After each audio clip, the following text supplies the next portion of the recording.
Iron deficiency drains your energy and makes your skin look tired. This mineral is vital for vibrant, healthy skin. Without enough, your skin can turn dull and pale. Skin and immunity.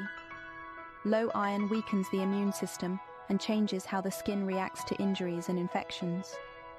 The skin heals slower and becomes more susceptible to diseases.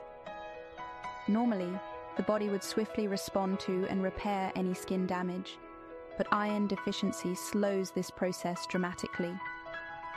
Visible signs of trouble. Iron deficiency drains the color from your skin, making you look washed out. This pale appearance signals trouble beneath the surface. It affects not just your skin but also your hair and nails. Hair turns brittle and lifeless, and nails are prone to cracking. Delayed healing. Iron fights oxidative stress, akin to preventing rust in your cells. Low iron levels impair your skin's ability to repair itself after exposure to sunlight or physical injuries.